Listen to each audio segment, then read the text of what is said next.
18 mois de prison ferme. L'ancien sénateur Joël Guerriau a été condamné pour avoir drogué à son insu la députée de Loire-Atlantique Sandrine Josso afin de la violer ou de l'agresser sexuellement.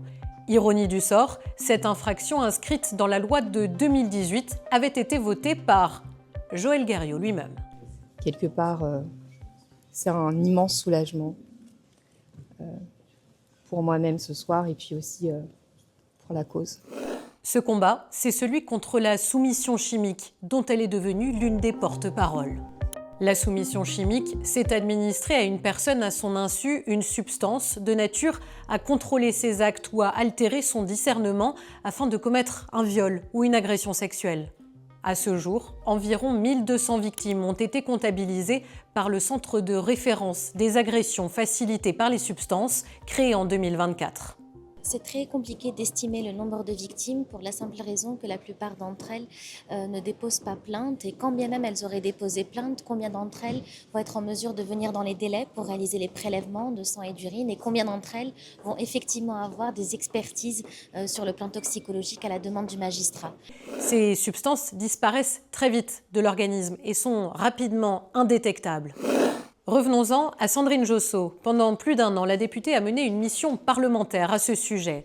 Dans ce rapport récapitulatif, 50 propositions destinées à améliorer l'accompagnement des victimes de soumission chimique. Parmi elles, expérimenter le remboursement sans dépôt de plainte des analyses d'urine, de sang et de cheveux. Cette expérimentation a lieu dans 3 régions pilotes, l'Île-de-France, les Hauts-de-France et notre région, ici, en Pays de la Loire. Cette expérimentation, elle vise à faciliter et à accélérer la prise en charge des potentielles victimes de soumission chimique en leur permettant d'aller directement voir leur médecin pour se faire prescrire une analyse en dehors d'une plainte immédiatement. Pour ce qui concerne les prélèvements d'analyse de sang et d'urine, en fait, la personne a 5 jours pour les réaliser avant qu'on considère que la substance puisse se dissiper dans l'organisme.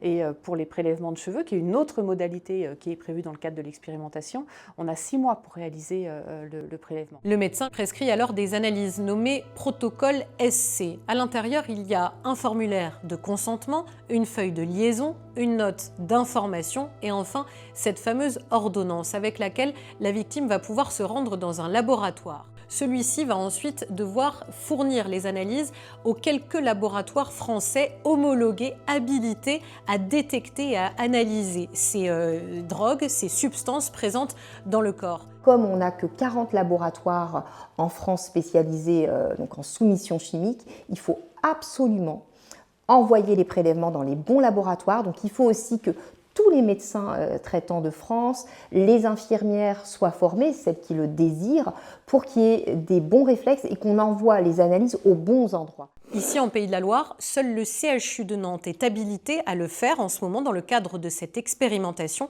Ils nous ont ouvert leurs portes. Dans le cadre du protocole, c'est là qu'arrivent les bilans avec les prélèvements de sang et d'urine. On fait un contrôle d'identité entre le tube et le bon et on fait une saisie informatique de l'analyse.